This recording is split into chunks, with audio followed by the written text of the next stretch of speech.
नमस्कार. एकाक्षी MPSC मध्ये आपल्या सगळ्यांचं स्वागत आहे. आपल्या सरळ सेवेच्या सिरीज मध्ये हा आपला पुढचा पार्ट आहे. एकदा बघून घेऊ आपलं काय चालू आहे. तर आपण सरळ सेवेला जे प्रश्न येऊन गेलेले आहेत ते बघत आहोत. तर ही जी सिरीज आहे ती आगामी ज्या काही सरळ सेवा एग्जाम्स येणार आहेत त्या सगळ्यांसाठी अतिशय उपयुक्त सिरीज आहे. ठीक आहे. त्याच्यात आपण हा पहिला पार्ट कंप्लीट केला आहे, दुसरा केला आहे, आपण तिसरा पार्ट कंप्लीट करण्याच्या मार्गात आहोत. ठीक आहे. याच्यावरचं आज आपलं तिसरं लेक्चर आहे आणि सोबत आपण समाज सुधारक पण काल कंप्लीट केलेले आहेत. हे सगळे जे आहेत ते सरळ सेवेला येऊन गेलेले प्रश्न आहेत. दुसरी गोष्ट, मी सोर्स म्हणून काय वापरत आहे तर आदरणीय राजेश भराटे सरांचं हे पुस्तक आहे.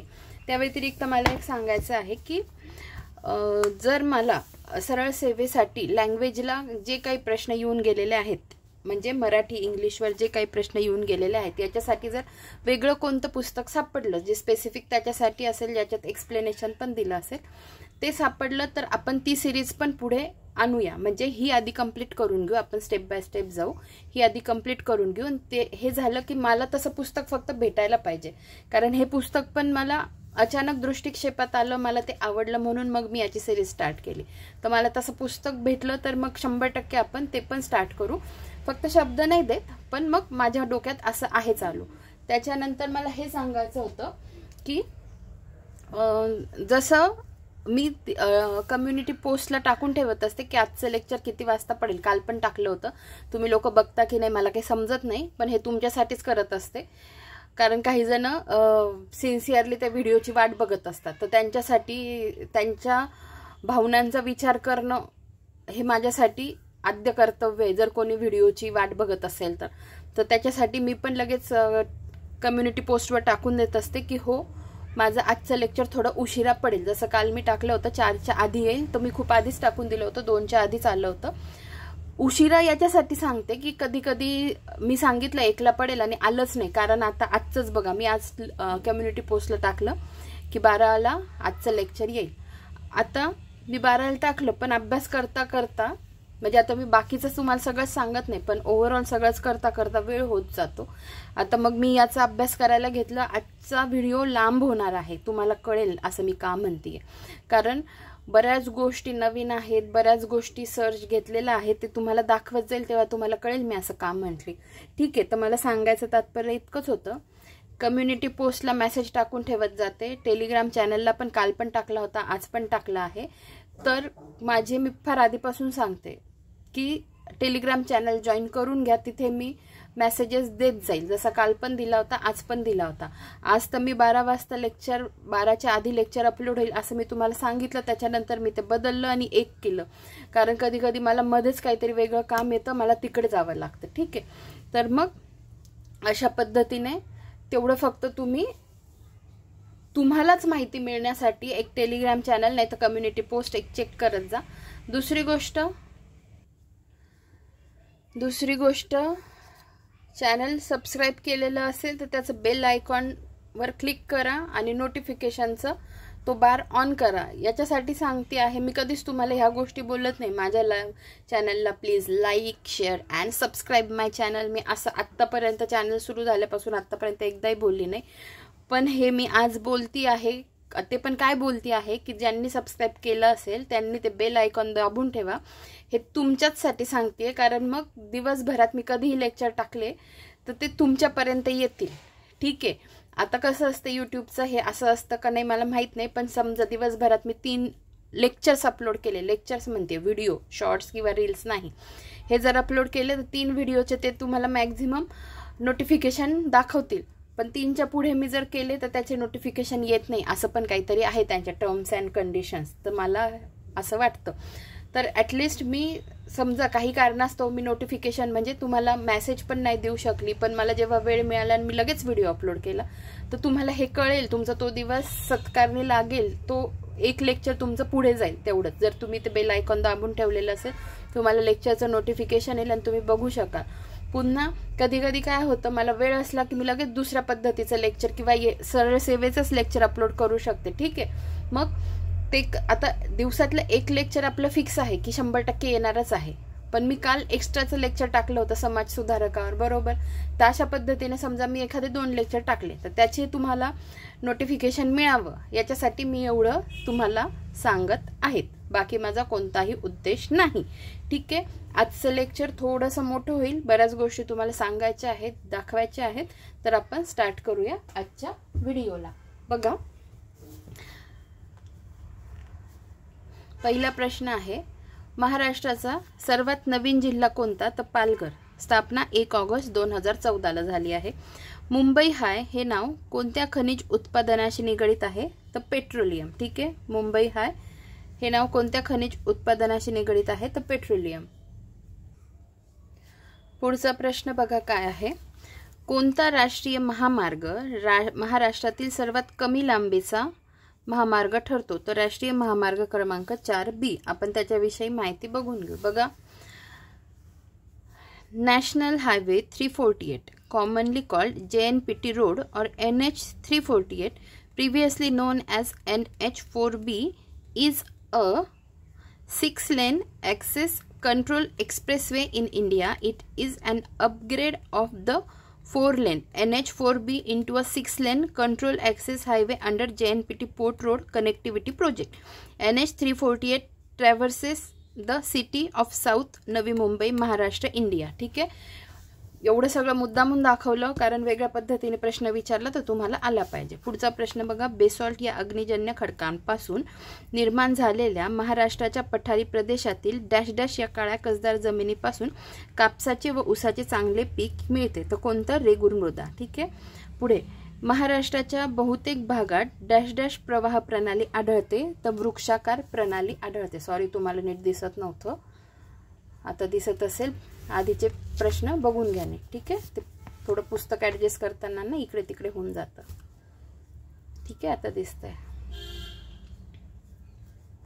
हां, महाराष्ट्राच्या बहुतेक भागात डॅश डॅश प्रवाह प्रणाली आढळते तर वृक्षाकार.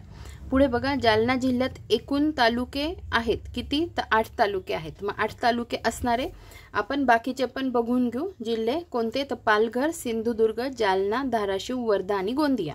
लिहून घ्या, पालघर आहे, सिंधुदुर्ग आहे, जालना, धाराशिव, वर्धा, गोंदिया. आता मी काय करते, तुमच्यासाठी असे सेपरेट व्हिडिओ आणते. हां, फॉर एक्झाम्पल, कोणत्या जिल्ह्यात किती तालुके आहेत याचा एक व्हिडिओ. म्हणजे मग आता जसं 8 तालुके असणारे किती जिल्हे आहेत? 6 आहेत ना टोटल. मग आपल्याला हे पाठ झालं पाहिजे, कारण उद्या असं नको विचारलं की 8 तालुके असणारे एकूण महाराष्ट्रात किती जिल्हे आहेत, असे मुख्याला परीक्षेला प्रश्न आलेले आहेत. त्यामुळे आपल्याला हे सगळं माहिती पाहिजे. मी त्याचे छोटे छोटे वेगळे व्हिडिओ आणेल. ठीक आहे, मग सरळ सेवेच्या विद्यार्थ्यांनी ते बघायचे नाहीत का? तर 100% बघायचे, कारण हे PYQ आलेले आहेत. एकाच याच्यात मी सगळं सांगू शकत नाही. तर सरळ सेवेच्या विद्यार्थ्यांना मला हीच विनंती आहे की बाकीचे जे छोटे छोटे व्हिडिओ आणले ते तुम्ही जर बघितले तर तुमचा अजून अभ्यास पक्का होईल. ठीक आहे, पुढे बघा,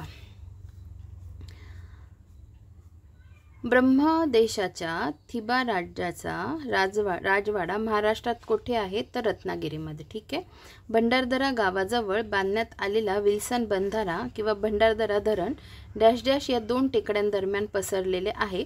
तर कळसुबाई व बालेश्वर. कळसुबाई व बालेश्वर. ठीक आहे, पुन्हा वाचते. बरं, काय सांगायचं होतं मला की मी व्हिडिओ जरी हे केलं ना, समजा तुम्हाला सांगितलं की मी 12च्या आत अपलोड करते असा मेसेज दिला आणि झालं जरी असेल, पण समजा काही टेक्निकल प्रॉब्लेम आला की पुन्हा मग वेळ वाढतो, असे काहीतरी प्रॉब्लेम्स येऊन जातात. तर मग तेवढे फक्त तुम्हाला समजून घ्या. नंतर तर मग थोडा वेळ मिळाला की मी शेड्यूल करून ठेवेल बाकीचे सगळे लेक्चर तुमचे म्हणजे 10 वाजताचे. ठीक आहे, आणि म्हणजे तेच कधी कधी अपलोड व्हायलाच वेळ लागतो व्हिडिओ, मग असे काही प्रॉब्लेम्स असतात. तर तुम्ही वाटल्यास काही असेल तर विचारत जा मला, मी सांगत जाईल. पण माझ्या साईडने मी तुम्हाला मेसेज पोहोचवण्याचा पूर्ण प्रयत्न करत असते. भंडारदरा गावाजवळ बांधण्यात आलेला विल्सन बंधारा किंवा भंडारदरा धरण डॅश डॅश या 2 टेकड्यांदरम्यान पसरलेले आहे? तर कळसुबाई व बालेश्वर. ठीक आहे, पुनरोपण पद्धती डॅश डॅश पिकाच्या लागवडीकरता वापरली जाते? तर भात पिकासाठी. महाराष्ट्रात सिंहस्थ कुंभमेळा कोणत्या ठिकाणी भरतो? तर नाशिक या ठिकाणी. नवेगाव राष्ट्रीय उद्यान कोठे आहे? तर गोंदिया येथे. महाराष्ट्राचा बराचसा भूभाग कोणत्या खडकापासून बनलेला आहे? तर बेसॉल्ट. लोणार हे खाऱ्या पाण्याचे सरोवर कोणत्या जिल्ह्यात आहे? तर बुलढाणा. धुळे शहर कोणत्या नदीकाठी वसले आहे? तर पांझरा. उजनी धरण कोणत्या नदीवर आहे? तर भीमा नदीवर. आशियातील सर्वात जास्त क्षमतेचे पवन ऊर्जा निर्मिती केंद्र कोणते? तर ब्राह्मणवेल, जे धुळे जिल्ह्यातील साक्री तालुक्यात आहे. बघून घ्यायचं का आपण लगेच साक्री तालुका कुठे आहे? बघा, हा आहे धुळे जिल्हा, ठीक आहे, आणि हा आहे साक्री तालुका. धुळे जिल्ह्यात किती तालुके आहेत? 4. बघून घ्या, शिरपूर, शिंदखेडा, साक्री आणि धुळे, ठीक आहे. बघा पुढे, माळशेज घाट हा कोणत्या महामार्गावर आहे? तर नगर कल्याण. कोणते ठिकाण, लाईट गेली 1-2 मिनिट. आता दिवसा जरी व्हिडिओ रेकॉर्ड करत असेल ना, तर मी लाईट लावलेला असतो, मग ते एकदम लाईट गेली की ते एकदम अंधारल्यासारखं होतं. आता मी लॅम्प लावलेला आहे, ठीक आहे. बघा, माळशेज घाट हा कोणत्या महामार्गावर आहे? तर नगर कल्याण. कोणते ठिकाण, 1 मिनिट, कोणते ठिकाण गोदावरी नदीच्या काठावर वसलेले नाही म्हणतायत ते? नाही. तर कोणते ठिकाण? तर नेवासा हे ठिकाण गोदावरी नदीच्या काठावर वसलेले नाही. तर ते कोणत्या नदीच्या काठावर आहे? प्रवरा नदीच्या काठावर. आणि प्रवरा नदी ही सुद्धा काय आहे? गोदावरी नदीचीच उपनदी आहे, ठीक आहे. हे तुम्ही नीट लक्षात घ्या. पुढे जाऊया.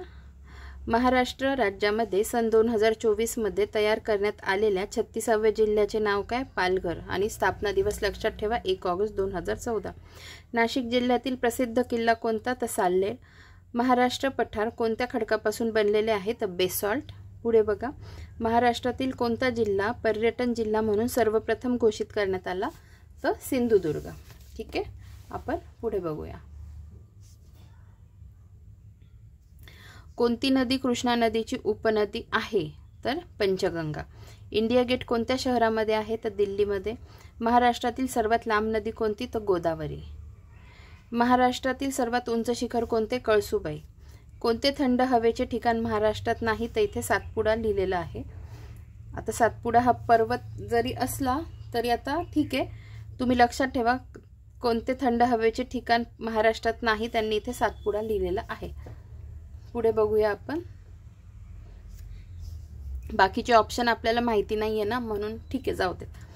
साल्हेर मुल्हेर हा किल्ला कोणत्या जिल्ह्यात आहे? तर नाशिकमध्ये. ताडोबा राष्ट्रीय उद्यान कोणत्या जिल्ह्यात आहे? चंद्रपूर. तलावांचा जिल्हा म्हणून कोणत्या जिल्ह्यास ओळखतात? तर गोंदिया. महाराष्ट्रात कोणत्या भागात जास्त पाऊस पडतो? तो कोकणमध्ये. महाराष्ट्राचे लोकनृत्य कोणते आहे? लावणी. भगवा ही कोणत्या पिकाची बहुचर्चित जात आहे? तर डाळिंब. आता नीट लक्षात घ्या, भगवा ही कोणत्या पिकाची बहुचर्चित जात आहे? तर डाळिंब. आता डाळिंब बघितलं असेल तर काही काही बघा भगव्या रंगाचे पण असतात, त्यांची कातडी बाहेरून, हां, तर मग तसं लक्षात ठेवा, ठीक आहे. भगवा कोणत्या पिकाची जाते? तर डाळिंब. दारूगोळा बनविण्याचे कारखाने कोठे आहेत? तर खडकी. कोणत्या पिकाच्या बाबतीत भारतात हरितक्रांती यशस्वी झाली असे म्हणता येईल? तर गहू आणि भात. पुढे बघा, कोणत्या धरणाच्या पाण्याचा पुरवठा पुणे शहर व परिसरास होत नाही लिहिलंय? तर गंगापूर धरण. पुढे बघा, Indian Institute of Tropical Meteorology ही केंद्रीय संशोधन संस्था कोणत्या शहरात आहे? तर Pune. Indian Institute of Tropical Meteorology Pune इथे. जांभा मृदा डॅश डॅश व डॅश डॅश या जिल्ह्यात आढळते? रत्नागिरी व सिंधुदुर्ग. पुढे बघा, भारताच्या सर्वात लहान राज्याची सीमा कोणत्या राज्याच्या सीमेशी संलग्न नाही विचारतायत. म्हणजे मला असं वाटतं त्यांना हे विचारायचं असेल, भारताच्या सर्वात लहान राज्याची सीमा म्हणजे गोव्याची सीमा कोणत्या राज्याच्या सीमेशी संलग्न नाही? तर मग त्याचं उत्तर आहे तेलंगणा. बघा, दाखवून देते, 1-2 मिनिट थांबा, आपण मॅप बघू की म्हणजे गोव्याविषयी त्यांना म्हणायचं असेल. हे बघा, गोव्याची सीमा कोणाकोणाला लागतीये? बघा, महाराष्ट्राला आणि कर्नाटकला, आणि साईडला काय आहे? अरबी समुद्र आहे. हे तुम्ही मग लक्षात ठेवा, महाराष्ट्र, कर्नाटक आणि इकडे अरबी समुद्र. पुढे बघा, महाराष्ट्रातील दक्षिण वाहिनी नदी प्रणाली सांगा? तर वर्धा आणि वैनगंगा. मेळघाट, पयनघाट हे 2 स्वाभाविक विभाग कोणत्या जिल्ह्यात आहेत? तर अमरावती. पुढे बघा, पैठण येथील जायकवाडी जलाशयाचे नाव काय? तर नाथसागर. पुढे, प्रतापगड किल्ला कोणत्या जिल्ह्यात आहे? तर सातारा. प्रतापगड किल्ला कोणत्या जिल्ह्यात आहे? तर सातारा या जिल्ह्यात आहे.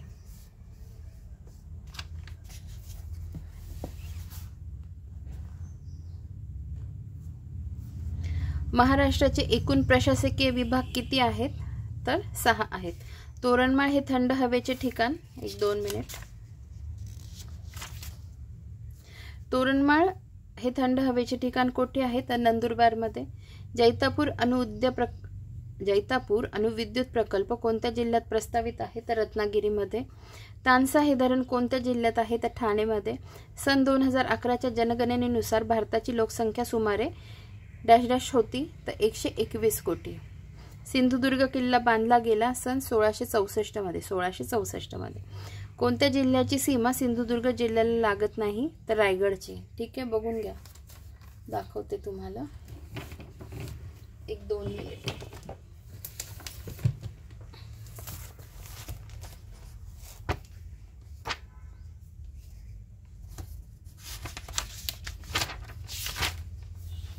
बघून घ्या. हे बघा काय प्रश्न होता.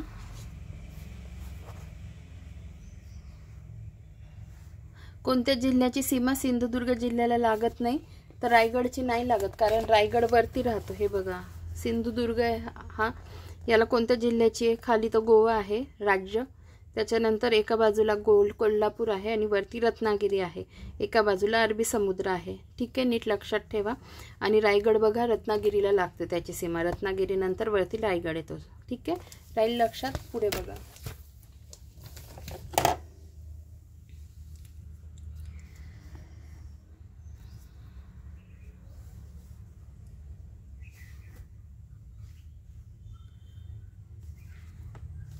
रेड्डी हे बंदर कोणत्या तालुक्यात आहे? तर वेंगुर्ला. आणि वेंगुर्ला हा तालुका कोणत्या जिल्ह्यात आहे?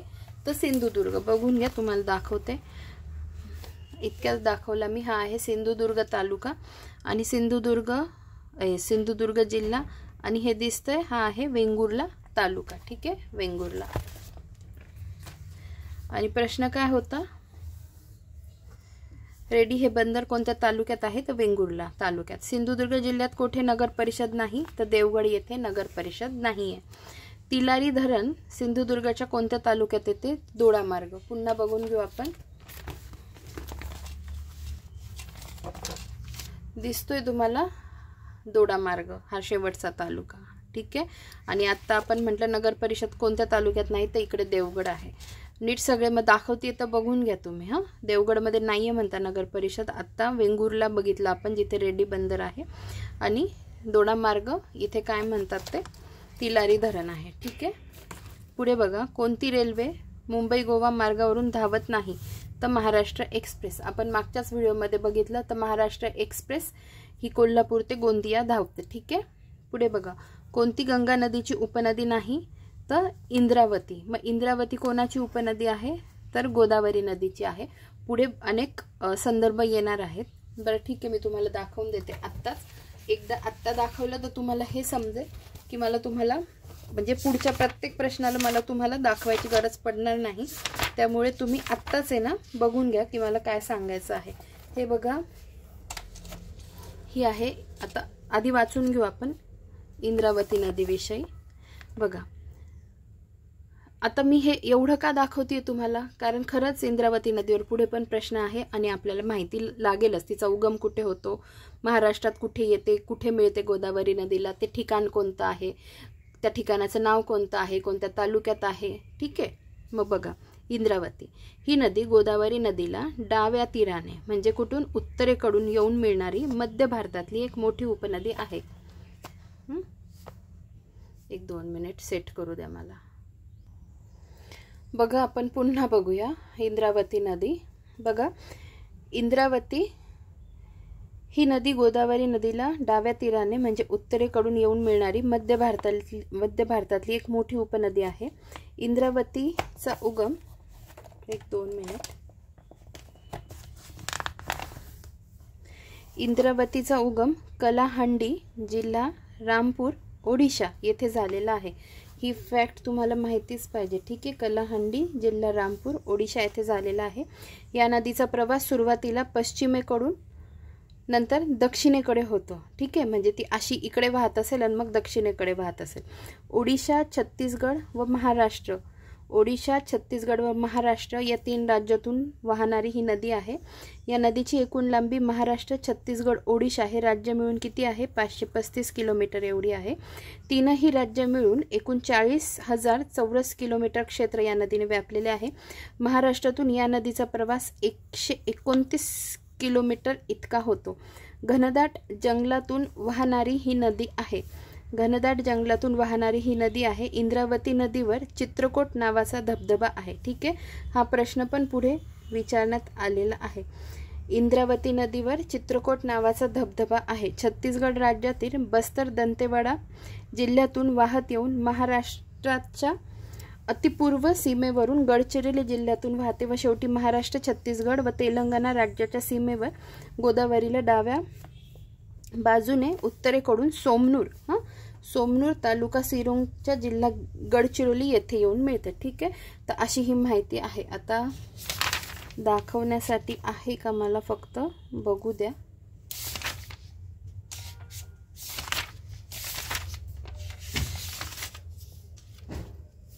बघा दिसते, हे बघा ही इंद्रावती नदी इथे येऊन मिळते। आता हे जे दिसतंय ना तुम्हाला, इंद्रावती, पर्लकोटा आणि पामुल गौतम याच्यावर पण प्रश्न आहेत। म्हणून मी तुम्हाला म्हटलं ना, मला शोधावं लागत होतं, तुम्हाला हे पुस्तकं काढावे लागतं, बघावं लागतं ना, त्यामुळे प्रिपरेशनला वेळ होत होता। बघा ही इंद्रावती नदी, नंतर पर्लकोटा, पामुल गौतम याच्यावर प्रश्न आहे, म्हणून हे आत्ताच दाखवते। अशा पद्धतीने आपण इंद्रावती नदीची माहिती बघितलेली आहे। आपण आता पुढे बघूया, चला।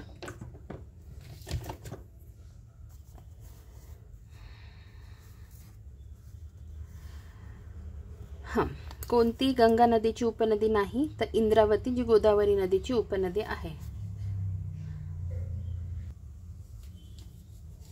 पुढे बघा,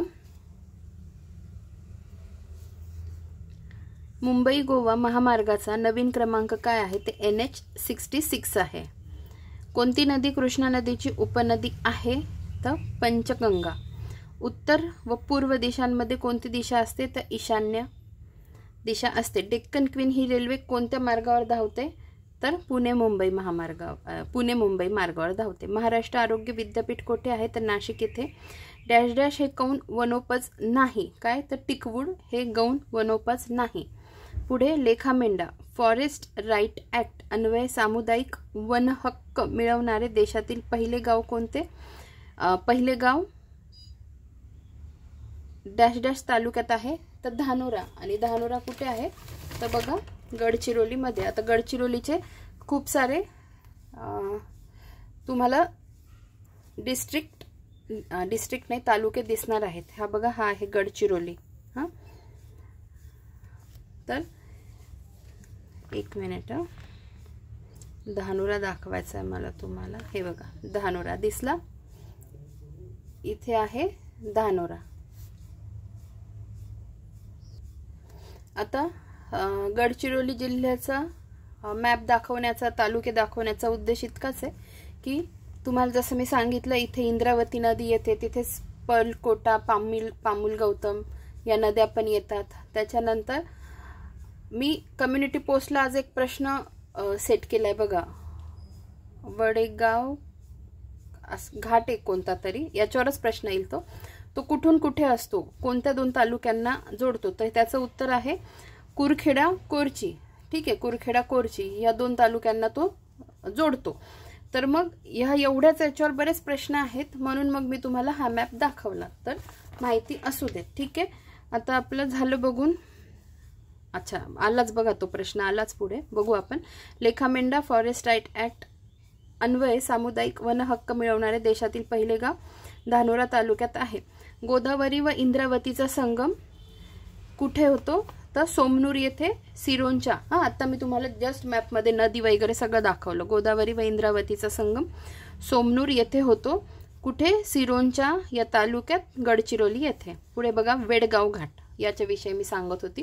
वेडगाव घाट डॅश डॅश या 2 तालुक्यांना जोडतो. तर गडचिरोली जिल्ह्यामधल्या कुरखेडा आणि कुर्ची, ते पण तुम्हाला मी इतक्यातच दाखवलं. गडचिरोली जिल्ह्यातील डॅश डॅश तालुक्यांमध्ये लोकसंख्येची घनता सर्वाधिक आहे. तर चामोशी. तर बघून घ्या, हे बघा इथे आहे चामोशी.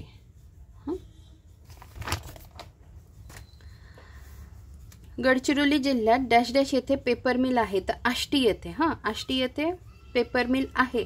गडचिरोली जिल्ह्यात आष्टी हे ठिकाण येतं. तर मला तुम्हाला काय सांगायचं होतं की आष्टी हा तालुका 2 जिल्ह्यात येतो. ह्या पद्धतीने पण गोष्टी तुम्हाला लक्षात ठेवायच्या आहे. 1-2 मिनिट फक्त.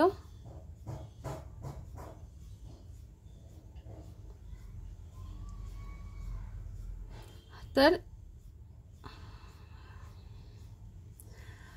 आष्टी हा तालुका मला तुम्हाला दाखवायचा आहे. म्हणजे आष्टी, गडचिरोली जिल्ह्यात आष्टी येथे पेपर मिल आहे ती गोष्ट वेगळी, पण आष्टी हा तालुका 2 जिल्ह्यात आहे. तर कुठे कुठे? हे बघा, बीड दिसतोय, हा बीडमध्ये आहे एक आष्टी तालुका, जो कुठे? अहिल्यानगर. इथे बघा, अहिल्यानगरच्या इथे अगदी पोटात घुसल्यासारखं आष्टी. ठीक आहे. आणि दुसरा आहे वर्धा. बघा इथे टोकाला, वर्धा इथे आहे आष्टी. म्हणजे बीड जिल्ह्यात आणि वर्धा जिल्ह्यात आष्टी नावाचे तालुके आहेत. सारख्या नावाचे तालुके कोणकोणत्या जिल्ह्यात आहेत त्याच्यावर पण प्रश्न विचारतात ना. त्याचे ऑलरेडी मी व्हिडिओ आणलेले आहेत, शॉर्ट्स व्हिडिओ आहे, पण मी आता सेपरेट व्हिडिओ पण आणेल तुमच्यासाठी. ठीक आहे. पुढे बघा, आदिवासी जीवनामध्ये आंबील हे डॅश डॅश आहे. तर काय आहे? पेय आहे. गडचिरोली जिल्ह्याचे नागरीकरणाचे प्रमाण डॅश डॅश टक्के आहे. तर 11% आहे. गडचिरोली जिल्ह्याचे नागरीकरणाचे प्रमाण 11% आहे. नंतर धोलकाल गणेशाची पर्वतावरील मूर्ती कोणत्या राज्यात आहे? तर छत्तीसगड राज्यात आहे. मी तुम्हाला दाखवते. हे बघा, हे आहे धोलकाल गणेश मंदिर म्हणू शकतो. पर्वतावर ही मूर्ती आहे. एक व्ह्यू असा पण ठेवला मी आणि एक जवळून पण मूर्ती आणली आहे. तर बघा, ही आहे गणेशाची मूर्ती, धोलकाल गणेशाची मूर्ती. ठीक आहे. कुठे आहे? हे छत्तीसगडमध्ये आहे. आता आपण पुढे जाऊया. बघा, इंद्रावती नदीचं मी आत्ताच वाचून दाखवलं, म्हटलं होतं प्रश्न आहे त्याच्यावर. तर बघा, त्याच्यावर जो धबधबा आहे त्याच्यावरच प्रश्न आहे. चित्रकूट धबधबा कोणत्या नदीवर आहे? तर इंद्रावती नदीवर आहे. पुढे, गडचिरोली जिल्ह्यात डॅश डॅश पंचायत समिती आहे. तर 12 पंचायत समिती आहे. ठीक आहे. पुढे बघा, 2011च्या जनगणनेप्रमाणे गडचिरोली जिल्ह्याचे स्त्री पुरुष प्रमाण डॅश डॅश आहे. तर 982. ठीक आहे. महाराष्ट्र इंटेलिजन्स अकॅडमी कोणत्या ठिकाणी आहे? तर पुणे या ठिकाणी. डॅश डॅश ही अनुसूचित जमात गडचिरोली जिल्ह्यात फारशी आढळत नाही. तर भिल्ल जमात. पेर सापेन हे गडचिरोलीतील आदिवासींचे डॅश डॅश आहे. तर दैवत आहे. पेर सापेन. ठीक आहे. लाहेरीकडून अहेरीकडे येताना कोणत्या नद्या क्रमाने पार कराव्या लागतात? तर हेच तुम्हाला दाखवायचं होतं. पामुल गौतम, इंद्रावती आणि पर्ल कोटा. आता तुम्हाला लाहेरी विषयी पण माहिती दाखवते. 1-2 मिनिट.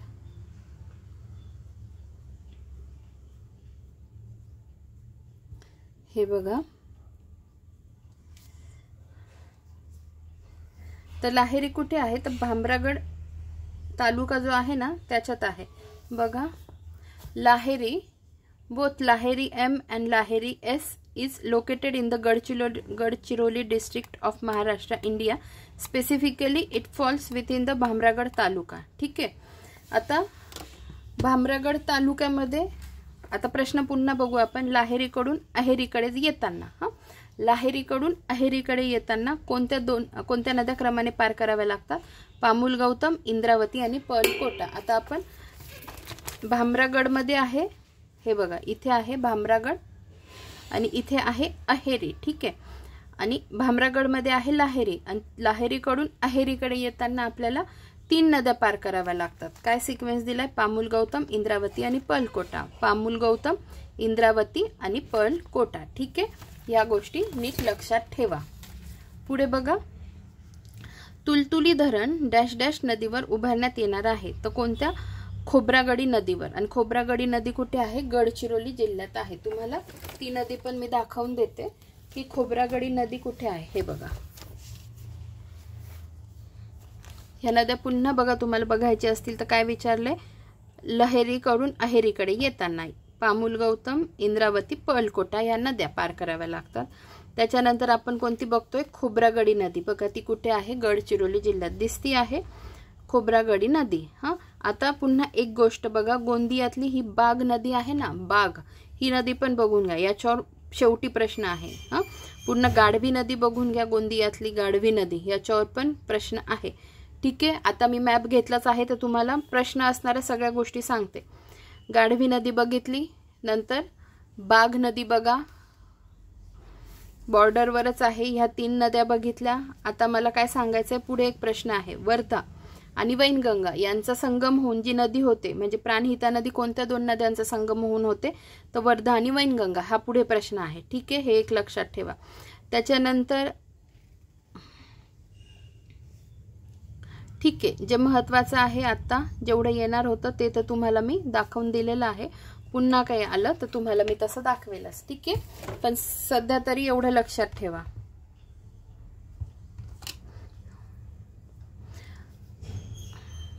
तुलतुली धरण डॅश डॅश नदीवर उभारण्यात येणार आहे, खोब्रागडी नदीवर आणि गडचिरोलीमध्ये.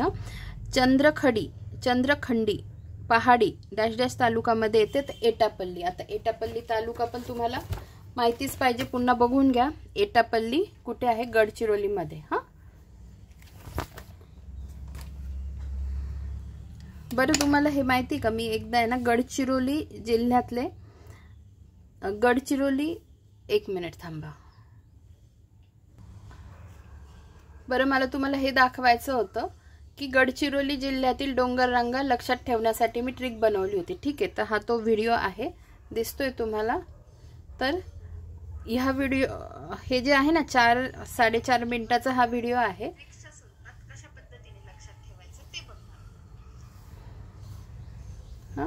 तर हे कशा पद्धतीने लक्षात ठेवायचं हे मी याच्यात सांगितलेलं आहे. तर चांगलं सांगितलंय, माझ्या पण लक्षात राहून जातं.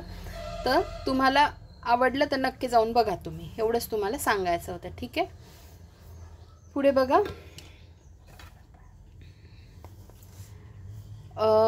चंद्रखंडी पहाडी डॅश डॅश तालुक्यामध्ये येतं, तर एटापल्ली. लक्षात ठेवा, जैविक विविधतेसाठी प्रसिद्ध glory of Alapalli dash dash तलावाभोवती पसरले आहे, तर मेडपल्ली तलावाभोवती. ठीक आहे, गडचिरोली जिल्हा पोलीस दल व डॅश डॅश या संस्थेद्वारे व्यसनमुक्ती संकल्प केंद्र हा उपक्रम राबविला जातो, तर कोणता? सर्च हा उपक्रम. ठीक आहे, पुढे बघा.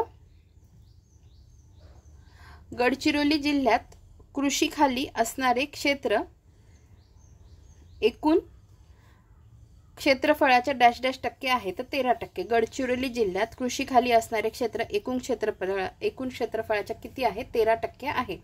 पुढे बघा, बिजापूर व गडचिरोली जिल्ह्यातील सीमेवर डॅश डॅश नदी वाहते. हे पण लक्षात ठेवा, बिजापूर व गडचिरोली जिल्ह्यातील सीमेवर इंद्रावती नदी वाहते. मेडीगट्टा बॅरेज प्रकल्प कोणत्या नदीवर होणार आहे? मेडीगट्टा बॅरेज प्रकल्प तो गोदावरी नदीवर होणार आहे. गडचिरोली जिल्ह्यात डॅश डॅश या ठिकाणी फॉसिल पार्क जीवाश्म उभारले आहेत, तर कुठे? वडदम या ठिकाणी. गडचिरोली जिल्ह्यात वडदम या ठिकाणी फॉसिल पार्क उभारले आहे. पुढे बघा, नागपूर या प्रशासकीय विभागात किती जिल्हे आहेत? तर 6 जिल्हे आहेत. जायकवाडी प्रकल्प कोणत्या जिल्ह्यात आहे? तर छत्रपती संभाजीनगर जिल्ह्यात. टिपेश्वर अभयारण्य कोणत्या जिल्ह्यात आहे? तर यवतमाळ या जिल्ह्यात आहे. कोणत्या जिल्ह्याची सीमा नागपूर जिल्ह्यास लागून नाही विचारताय? तर अकोल्याची. आपण लगेच बघून घेऊया नागपूर जिल्ह्याला कोणत्या जिल्ह्यांची सीमा लागते. आणि सोबत लगेच अकोला पण बघून घेऊ किती दूर आहे नागपूर जिल्ह्यापासून.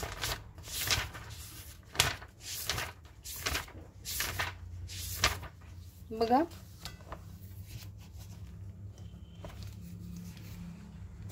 हे बघा, हा आहे नागपूर. नागपूरला लागून असणारा बघा कोण कोण आहे. इकडे आहे अमरावती वरती, मग वर्धा, चंद्रपूर आणि भंडारा. आणि बघा अकोला किती लांब आहे नागपूरपासून, ठीक आहे. म्हणजे अमरावतीला पार करावं लागेल, म्हणजे वर्धा, अमरावती आणि मग अकोला येतं, ठीक आहे. तर मग आपण हे पण बघून घेतलेले आहेत. जरा अजून स्पष्ट मॅप दाखवायचा होता मला, पण ठीक आहे. इथे पण बघू शकता, हे बघा नागपूर दिसतंय तुम्हाला. नागपूरला लागून आहे अमरावती, इकडे आहे वर्धा, चंद्रपूर आहे, भंडारा आहे हां, आणि वरती तर MP आहे. आणि अकोला बघा इथे आहे, ठीक आहे. राहील लक्षात. आपण आता पुढे बघूया. गडचिरोली जिल्ह्यात डॅश डॅश ठिकाणी फॉसिल पार्क आहे. तर वर्धम हे तर झालंय आपलं. हां, नगरधन किल्ला कोणत्या तालुक्यामध्ये आहे? तर रामटेक. नगरधन किल्ला कोणत्या तालुक्यामध्ये आहे? तर रामटेक. रामटेक बघा कुठे आहे? तर नागपूरमध्ये इकडे आहे रामटेक, दिसलं. नगरधन किल्ला कोणत्या तालुक्यामध्ये आहे? तर रामटेक. कोरणी घाट हा गोंदिया जिल्ह्याच्या कोणत्या तालुक्यात आहे? तर गोंदिया या तालुक्यात आहे. कोणता घाट? कोरणी घाट. हां, लक्षात ठेवा. कोरणी घाट हा गोंदिया जिल्ह्याच्या कोणत्या तालुक्यात आहे? तर गोंदिया या तालुक्यात आहे. कालीसरार हा प्रकल्प कोणत्या नदीवर आहे? तर बाघ नदीवर आहे, जी मी तुम्हाला दाखवली होती, आता नाही दाखवत. कालीसरार हा प्रकल्प कोणत्या नदीवर आहे? तर बाघ नदीवर आहे, आणि ती कुठे आहे? गोंदिया जिल्ह्यात आहे, ठीक आहे. पुढे बघा. देवरी तालुक्यात गाढवी नदीवर कोणता धबधबा आहे? तर ढास धबधबा आहे. ढास धबधबा, ठीक आहे. देवरी तालुका बघून घ्या. हे बघा, हा आहे देवरी तालुका, आणि तिथूनच गाढवी नदी येते, ठीक आहे. गोंदियामध्ये देवरी तालुका आहे. हे सगळं तुम्ही नीट लक्षात ठेवा. देवरी तालुक्यातील गाढवी नदीवर कोणता धबधबा आहे? तर ढास धबधबा आहे. पुढे पेंच राष्ट्रीय उद्यानास कोणते नाव देण्यात आले आहे? तर पंडित जवाहरलाल नेहरू राष्ट्रीय उद्यान, ठीक आहे. आणि पेंच राष्ट्रीय उद्यान कुठे आहे? तर नागपूरमध्ये, हां, आणि MP मध्ये पण आहे. कराड येथे कोणत्या नद्यांचा संगम होतो? तो कृष्णा कोयना नद्यांचा संगम. संत गाडगेबाबा विद्यापीठ कोणत्या शहरात आहे? तर अमरावती. एकलहरे हा औष्णिक विद्युत प्रकल्प कोणत्या जिल्ह्यात आहे? नाशिक जिल्ह्यात. उस्मानाबाद जिल्ह्यात कोणते ठिकाण तालुक्याचे ठिकाण नाही? तर नळदुर्ग. नळदुर्ग हे तालुक्याचे ठिकाण नाही. नळदुर्ग कुठे येतं? तुळजापूर तालुक्यात. धाराशिव जिल्ह्याच्या तुळजापूर तालुक्यात नळदुर्ग येतं. नवेगाव बांध राष्ट्रीय उद्यान कुठे आहे? तर गोंदिया येथे आहे. पुढे बघा. कल्याण सोना ही कशाची सुधारित जात आहे? तर गव्हाची. देशातील कोणत्या नदीच्या प्रवाहामार्गात जबलपूर जवळील भेड़ाघाट येथे धुवाधार धबधबा निर्माण झाला आहे? तर नर्मदा नदी. तोरणमाळ पठार कोणत्या जिल्ह्यात येते? तर नंदुरबार. मेळघाट अभयारण्य कोणत्या प्राण्यासाठी राखीव ठेवण्यात आले आहे? तर वाघासाठी, ठीक आहे. माणिकगड किल्ला कोणत्या तालुक्यात आहे? तर जिवती तालुका आहे चंद्रपूरमध्ये, त्या तालुक्यात माणिकगड किल्ला आहे चंद्रपूरच्या. पुढे बघा. Sanjay Gandhi national park dash dash येथे आहे? तर मुंबई या ठिकाणी आहे, ठीक आहे. पुढे बघा. उजनी धरण कोणत्या नदीवर आहे? तर भीमा नदीवर आहे. कृष्णा नदीचे उगमस्थान कोठे आहे? तर महाबळेश्वर. वर्धा व वैनगंगा खोऱ्यातील जमिनीचा सर्वसाधारण उतार डॅश डॅश दिशेस आहे? तर दक्षिण दिशेस. महाराष्ट्राच्या पठारी प्रदेशात डॅश डॅश मृदा विकसित झाली आहे? तर काळी मृदा. पश्चिम घाटाच्या दक्षिण भागाला डॅश डॅश म्हणतात? तर अन्नामलाई. हां, अन्नामलाई दिसतंय का? अन्नामलाई, ठीक आहे. पश्चिम घाटाच्या दक्षिण भागाला अन्नामलाई म्हणतात. पश्चिम घाटात डॅश डॅश हे सर्वाधिक उंचीचे शिखर आहे? तर कुठे? अन्नाईमुडी, ठीक आहे. कोणती गायीची जात नाही? तर मुर्रा. मुर्रा काय आहे मग? म्हशीची जात आहे. संत जनाबाई यांची समाधी डॅश डॅश येथे आहे? तर कुठे? गंगाखेड या ठिकाणी आहे. जालना जिल्ह्यातील सर्वाधिक कृषी सिंचन कोणत्या धरणापासून होते? तर जायकवाडी. पुढे बघा. कोणती नदी गोदावरीची उपनदी नाही? तर मुळा ही उपनदी नाही. तर मुळा ही कोणाची आहे? तर भीमाची आहे, ठीक आहे. तर मुळा नदी तुम्हाला दाखवते मी. 2 ठिकाणी येते. 2 नाही, आय थिंक 3 ठिकाणी येते. मला आता एक ठिकाण आठवत नाहीये. पण मी तुम्हाला दाखवते की हे बघा. आता आपण गोदावरीच्या उपनद्या बघू. त्याच्यात गोदावरीची ही जी प्रवरा उपनदी आहे ना, त्याच्यात काय दिलेलं आहे बघा. प्रवरा या नदीच्या मुळा व आढळा या उपनद्या आहेत. मुळा व आढळा या उपनद्या आहेत.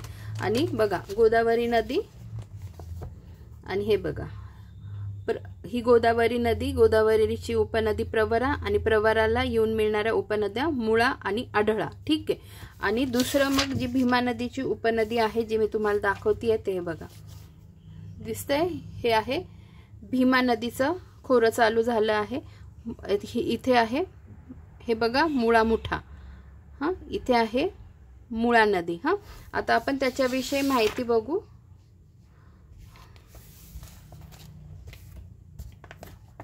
हे बघा इथे माहिती दिलेली आहे. मुळा मुठा वाचून घेऊया आपण. मुळा नदीचा उगम सह्याद्री पर्वत रांगेत तालुका वेल्हे जिल्हा पुणे येथे होतो. हां, मुळा नदी मुळशी व हवेली तालुक्यातून प्रवास करते व पुणे शहरात मुठेला येऊन मिळते. 1-2 मिनिट तुम्हाला दिसेल असं करते मी. बघा आता दिसत असेल तुम्हाला पूर्ण. बघा मुळा मुठा. मुळा नदीचा उगम सह्याद्री पर्वत रांगेत तालुका वेल्हे जिल्हा पुणे येथे होतो. मुळा नदी मुळशी व हवेली तालुक्यातून प्रवास करते व पुणे शहरात मुठेला येऊन मिळते. म्हणजे मुळा ही मुठेला येऊन मिळते. ठीक आहे. मुठा नदीचा उगम सह्याद्री पर्वत रांगेत तोरणा नजीक होतो. पुढे हवेली तालुक्यातून वाहत जाऊन पुणे शहरात मुळेला मिळते. या दोन्ही नद्या दापोली गावाजवळ एकत्रित येतात. येथून यांचा संयुक्त प्रवाह पुढे मुळा मुठा या नावाने ओळखला जातो. ज्या मुळा मुठा नदी काठावर महाराष्ट्राची सांस्कृतिक राजधानी विद्येचे माहेरघर पुणे शहर वसलेले आहे. मुठेच्या उपनद्या अंबी व मोसी या नद्यांवर अनुक्रमे पानशेत म्हणजे तानाजी सागर व वरसगाव म्हणजे वीरबाजी पासलकर सागर हे प्रकल्प आहेत. मुठा नदीवर खडकवासला धरण आहे. पवना धरण आहे. तर मुळा नदीवर मुळशी धरण आहे. पुढे मुळा मुठा नद्यांचा संयुक्त प्रवाह रांजणगाव सांडस तालुका शिरूर येथे भीमा नदीला उजव्या तीराने म्हणजे दक्षिणेकडे जाऊन मिळतो. आता मी तुम्हाला हे सांगते याच्यात जेवढं काही स्टेटमेंट दिलंय ना की कशावर कोणतं धरण आहे ते कसं लक्षात ठेवायचं याचे सगळे मी भीमा नदीवर स्पेसिफिक काही ग्रुपमध्ये व्हिडिओ बनवलेले आहेत की संगमावर असणारे स्थळ असे बरेच व्हिडिओ मी बनवले. त्याच्यात मी सगळ्या गोष्टी कव्हर केलेल्या आहेत. तुम्ही प्लेलिस्टमध्ये जा आणि हे सगळं बघून घ्या. ठीक आहे. म्हणजे तुमचे धरणं पण नीट लक्षात राहतील. तर कुठे होतो आपण. कोणती नदी गोदावरी नदीची उपनदी नाही म्हणता येते. इथे मुळा दिलेला आहे. तर मुळा ही भीमेची उपनदी आहे. 52 थडी प्रकल्प कोणत्या जिल्ह्यात आहे. तर भंडारा जिल्ह्यात आहे. नीट लक्षात ठेवा. 52 थडी प्रकल्प कोणत्या जिल्ह्यात आहे. भंडारा जिल्ह्यात आहे. पुढे बघा सुप्रसिद्ध अड्याळ घोडा यात्रा कोणत्या जिल्ह्यात आयोजित करण्यात येते. तर भंडारा या जिल्ह्यात. शिवाजी साखर जलाशय कोणत्या जलाशयास म्हणतात. तो कोयना. महाराष्ट्रातील अतिदक्षिणेकडील जिल्हा कोणता. तर सिंधुदुर्ग. महाराष्ट्रातील अतिदक्षिणेकडील जिल्हा कोणता. तर सिंधुदुर्ग. सह्याद्रीची निर्मितीची कारणे प्रस्तरभंग. महाराष्ट्राचे पठार कोणत्या खडकांपासून बनलेले आहे. तर बेसॉल्ट. महाराष्ट्रातील पश्चिम वाहिनी नदी कोणती. तापी. सातपुडा पर्वत रांगांमुळे डॅश डॅश व डॅश डॅश नद्यांची खोरी वेगळी झाली आहे. नर्मदा, तापी. कृष्णा नदीचा उगम सातारा. आता हे जे आहे ना कोणत्या नदीने कोणतं खोरं वेगळं केलं, कोणत्या पर्वत रांगेने कोणत्या नद्यांची खोरी वेगळी झालेली आहेत हे मी सेपरेट ट्रिक्सच्या स्वरूपात पाठ केलेला आहे. ते मी त्याचा व्हिडिओ तुम्हाला आणेल. बघा पुढे काय होतं. कुठे गेलं आपलं. थोडंसं डिस्ट्रॅक्शन झालं माझं कारण मध्येच येतं ना कोणी 1-2 मिनिट. आता एक सांगू का. याच्या आधी एकदम मध्येच सिलेंडर आलं. दार वाजलं. मला ते घ्यायला जावं लागलं. आता मध्येच माझी सिस्टर आली होती. मला बाहेर जायचं आहे तिला घेऊन. तर असे म्हणून माझं थोडंसं आता काय चालू होतं मला तेच आठवत नाही आहे. हां मी हे सांगत होती ना तुम्हाला. हां तर बघा सातपुडा पर्वत रांगांमुळे डॅश डॅश व डॅश डॅश नद्यांची खोरी वेगळी झाली आहेत. तर मग मी तुम्हाला काय सांगत होती की कोणत्या पर्वतामुळे कोणत्या नद्यांची खोरी वेगळी झाली आहे याची मी ट्रिक केलेली आहे. तर त्याचा व्हिडिओ सेपरेट आणेल. त्याच्यासाठी मी ट्रिक काय बनवली आहे, 7 हरिशंभू हे लिहून घेते मी. सातपुडा, सातमाळा, अजिंठा, हरिश्चंद्र, भालाघाट असे सगळे लिहिते आणि मग त्या नद्या पण मी कशा पद्धतीने मी तो व्हिडिओ बनवेल आणि मग त्याच्याने ते उत्तरं सुटतात आणि याच्यावर 1000 वेळा प्रश्न आयोगाला विचारलेले आहेत. बघा पुढे, कृष्णा नदीचा उगम सातारा जिल्ह्यातील डॅश डॅश या ठिकाणी झाला आहे तर महाबळेश्वर.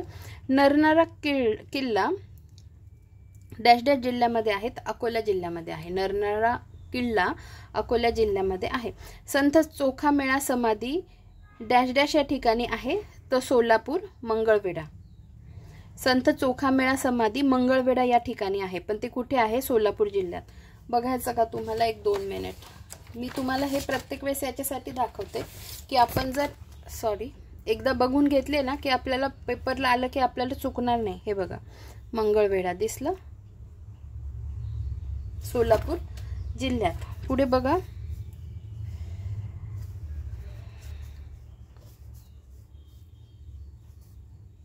प्राणहिता म्हणून डॅश डॅश व डॅश डॅश यांच्या एकत्रित प्रवाहास ओळखले जाते. हे पण मी तुम्हाला सांगितलं. प्राणहिता म्हणून वर्धा व वैनगंगा यांच्या एकत्रित प्रवाहास ओळखले जाते. डॉक्टर आंबेडकर तंत्रज्ञान विद्यापीठ डॅश डॅश या ठिकाणी आहे तर लोणेर. हे कुठे, रायगडमध्ये. हे पण आपला प्रश्न झालेला आहे. महाराष्ट्र राज्य बियाणे महामंडळ डॅश डॅश या ठिकाणी आहे तर अकोला. भारतातील 12 ज्योतिर्लिंगांपैकी महाराष्ट्रात किती ज्योतिर्लिंग आहेत तर 5. वेरूळ येथील कैलासमधील कोणत्या राष्ट्रकूट राजाने बांधला आहे तर कृष्ण पहिला. अजंठा येथील चित्रांमध्ये प्रामुख्याने कशाची चित्रे आढळतात तर जातक कथा. जायकवाडी धरण कोणत्या नदीवर आहे तर गोदावरी नदीवर. महाराष्ट्रात मोनोरेल कोणत्या शहरात चालू आहे तर मुंबई. महाराष्ट्रात मोनोरेल कोणत्या ठिकाणी चालू आहे, मुंबई. पुणे सातारा महामार्गावर डॅश डॅश घाट लागतो तर खंबाटकी घाट. महाराष्ट्राचा राज्यपक्षी कोणता तर हरियाल हिरवे कबूतर. शिखर शिंगणापूर हे तीर्थक्षेत्र कोणत्या जिल्ह्यात आहे तर सातारा. नंतर महाराष्ट्र राज्याची सर्वात लांब सीमा डॅश डॅश या राज्याबरोबर आहे तर मध्य प्रदेश आणि 8 जिल्हे लागून आहेत त्याला. प्रतिरोध प्रकारचा पर्जन्य महाराष्ट्रातील कोणत्या प्रादेशिक विभागात पडतो तो कोकणमध्ये. ठीक आहे, तर अशा पद्धतीने आपला आजचा व्हिडिओ इथेच समाप्त होतो.